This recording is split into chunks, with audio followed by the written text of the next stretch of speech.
Hello दोस्तों, study with RP sir channel में मैं आपका फिर से बहुत बहुत स्वागत करता हूं। अगर आपको हिंदी, इंग्लिश, संस्कृत ग्रामर को टॉपिक बाय टॉपिक पढ़ना है तो मेरे channel study with RP sir को सब्सक्राइब करें, लाइक करें, बेल आइकन को दबाएं ताकि सबसे पहले नोटिफिकेशन आप तक पहुंच जाए।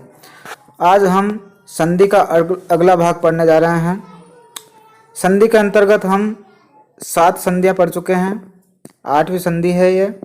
8वीं संधि है हमारी प्रकृति भाव संधि। प्रकृति भाव संधि का सूत्र है इसका प्लुत प्रगृह्य अचि नित्यम। प्लुत प्रगृह्य अचि नित्यम। प्लुत किसे कहते हैं? प्लुत जो है हमारे स्वर जो हैं 3 प्रकार के होते हैं। स्वर वर्ण 3 प्रकार के होते हैं। पहला है ह्रस्व, दूसरा है दीर्घ और तीसरा है प्लुत। ह्रस्व स्वर यानी जिनकी ध्वनि कम आती है उसे ह्रस्व स्वर कहते हैं, जैसे अ, ई, उ आदि। उसके बाद में दीर्घ स्वर जिसकी ध्वनि ज़्यादा आती है, बड़ी आती है, उसे दीर्घ स्वर कहते हैं, जैसे आ, ई, उ। उसके बाद में प्लुत। तो प्लुत वर्ण उन्हें कहते हैं जिनमें 3 मात्राओं का समय लगे। इसमें 1 मात्रा का समय लगता है, इसमें दीर्घ में 2 मात्राओं का समय लगता है और प्लुत में 3 मात्राओं का समय लगता है। जैसे अ और ए के आगे ये चिन्ह लग जाएगा 3 का, ये अ और इसके आगे ये 3 का चिन्ह लग जाएगा, तो इसे कहते हैं प्लुत स्वर। तो ये ही कह रहा है, एक तो प्लुत और दूसरा है प्रगृह्य। प्रगृह्य प्रगृह्य किसे कहते हैं? तो प्रगृह्य कहते हैं ईकारांत, उकारांत और एकारांत। ये वर्ण जो है द्विवचन में यूज हो। किसमें यूज हो? द्विवचन में। इकारांत, उकारांत और एकारांत। इकारांत मतलब ई अंत में आए, ऐसा शब्द जिसके ई अंत में आए और वो द्विवचन में हो। ऐसा शब्द जिसके उ अंत में आए और वो द्विवचन में हो। ऐसा शब्द जिसमें ए अंत में आए और वो द्विवचन में आए तो उसे कहते हैं प्रगृह्य। देखते हैं डिटेल। प्रकृति भाव संधि क्या कहती है, सूत्र क्या कहता है, सूत्र के बारे में जानते हैं। प्रकृति भाव का अर्थ संधि करने का निषेध करना है। देखो, संधि करने का निषेध करती है। ये संधि नहीं होती, मतलब कुल मिला के इसमें परिवर्तन नहीं होता। जो अन्य संधियों में हमने परिवर्तन किए हैं वो परिवर्तन इस संधि में नहीं होते। इसमें जो है आगे जो वर्ण आएगा वो के वही पीछे वाले वर्ण से मिलकर के ऐसा के ऐसा ही लिखा जाएगा। बिल्कुल इजी है। तो देखते हैं, निषेध करती है अर्थात प्रकृत वर्णों में विकृति परिवर्तन न करके उन्हें ज्यों का त्यों बनाए रखना इस संधि का काम है। वस्तुतः इसे संधि का भेद नहीं कह करके संधि का अभाव ही कहना चाहिए। देखो, संधि का अभाव है ये, कुल मिलाकर संधि का भेद नहीं है, लेकिन फिर भी संधि है तो संधि के अंतर्गत ही पढ़ना पड़ता है अपन को, क्योंकि संधि नियम के लागू होने की स्थिति में भी संधि कार्य नहीं होता। संधि का पूरा नियम लागू होता है, पूरे के पूरे जो नियम हैं वो लागू होते हुए भी यहाँ पर संधि कार्य नहीं होता, यानी कोई परिवर्तन नहीं होता है।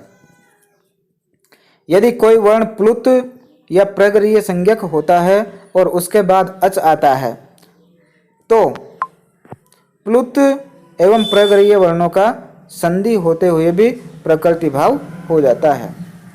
ये कंडीशन होते हुए भी, संधि होते हुए भी संधि नहीं होती है और प्रकृति भाव हो जाता है। प्लुत वर्ण आपको बता दिए हैं, प्रगृह्य वर्ण आपको बता दिए हैं। देखते हैं आगे। प्रगृह्य संज्ञा किसे कहते हैं? प्रगृह्य संज्ञा तो ईद, उद, एद द्विवचनम प्रगरीयम। इकारांत वही बताया था मैंने, उकारांत और एकारांत, इन वर्णों से युक्त कोई भी शब्द द्विवचन में आए, कौन से वचन में आए, द्विवचन में आए, तो उसकी प्रग्रह्य संज्ञा होती है, उस शब्द की प्रग्रह्य संज्ञा होती है। अदसो मात, अदसो मात के बारे में यहाँ पे ख किसे कहते हैं, अदसो मात क्या कहता है सूत्र, अदस शब्द में के मैं के बाद ई या ओ आए तो, अदस शब्द में मैं के बाद में या तो ई आए या फिर ऊ आए, तो उससे आए तो वहां पर भी प्रग्रह्य संज्ञा होती है। ये सूत्र ये कहता है अदसो मात। देखते हैं, इकारांत, उकारांत, एकारांत द्विवचन रूप की प्रग्रह्य संज्ञा होती है, ये मैंने बताया आपको। अर्थात ऐसे द्विवचन जिनके अंत में ई हो या ऊ हो अथवा ए हो, तो उसकी प्रग्रह्य संज्ञा होती है, तथा जिसकी प्रग्रह्य संज्ञा होती है उसके बाद अच होने पर किसी भी प्रकार की संधि नहीं होती। जिसकी प्रग्रह्य संज्ञा होती है उसके बाद में कोई भी स्वर हो, भले ही अच यानी स्वर, कोई भी स्वर हो, फिर भी उसकी संधि कार्य नहीं होता है।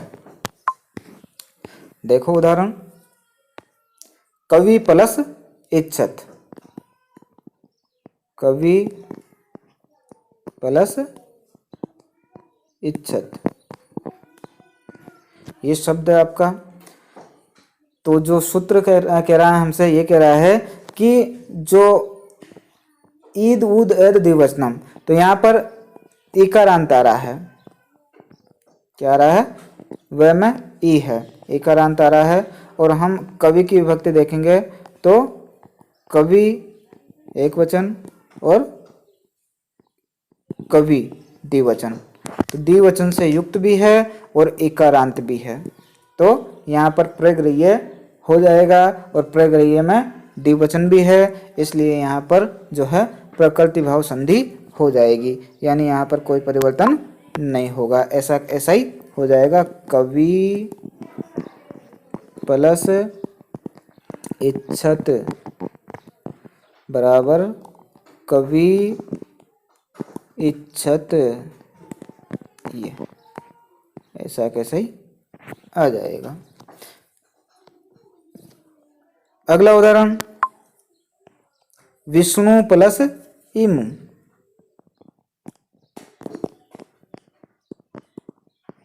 विष्णु प्लस इमु,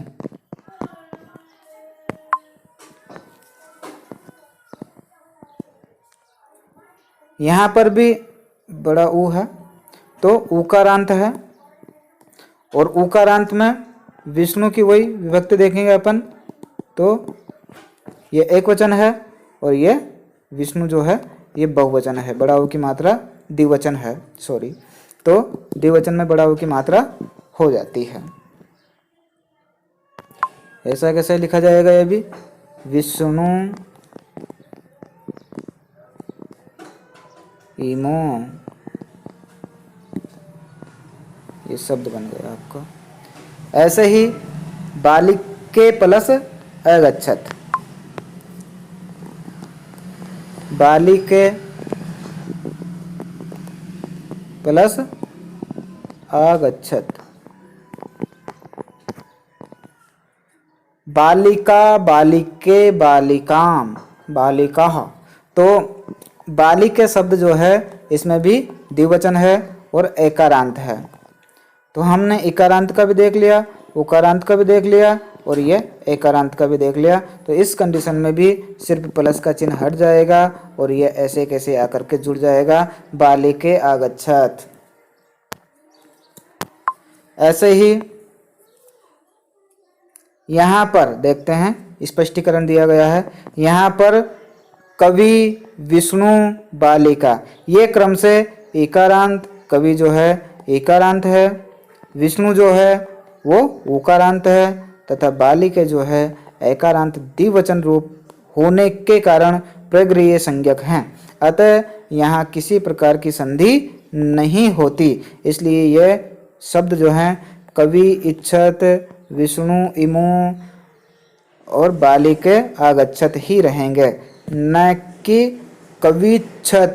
क्योंकि अगर हम देखते हैं तो ई आ रहा है और बाद में भी ए आ रहा है, तो हमने पढ़ा है एक अकह से वर्ण है दीर्घ, आगे भी ई हो और पीछे भी ई हो, यानी आगे और पीछे दोनों समान वर्ण हो दोनों तरफ, तो वहाँ पर दीर्घ संधि हो जाती है। तो यहाँ पर दीर्घ हो जाता, लेकिन ऐसा नहीं हुआ। क्यों नहीं हुआ? क्योंकि आगे जो है प्रगृह्य संज्ञक वर्ण है, इसलिए नहीं हुआ। ये प्रकृति भाव के अंतर्गत चला जाएगा।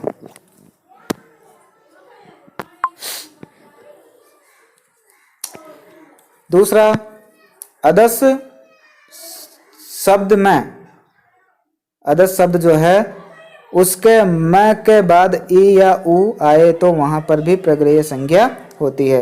देखो यहाँ पर अमी,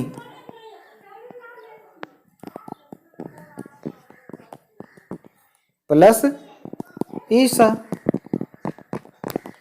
तो यहाँ पर मैं जो है उसमें ई आया है, मैं में ई आया है, इकारांत है, इसलिए ये प्लस हट जाएगा और अमीसा बन जाएगा। इसी प्रकार अमु प्लस आसते, ऐसा ही इसमें अमु उकारांत आ गया मैं में, और बाद में आसते, तो इसकी भी यही कंडीशन है, इसलिए इसका भी प्लस हट जाएगा और अमु आस्ते बन जाएगा, अमु आस्ते।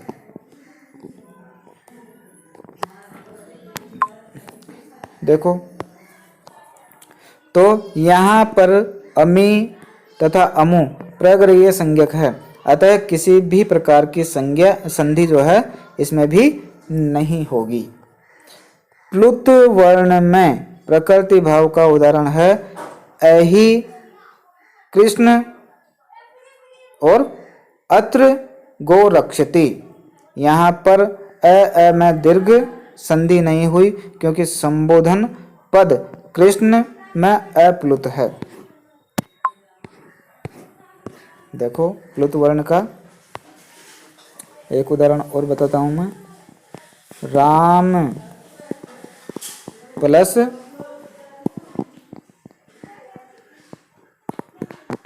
आगच्छति, तो यहाँ पर राम प्लस का चिन्ह हट जाएगा और ऐसा कैसे लिखा जाएगा, आगच्छति।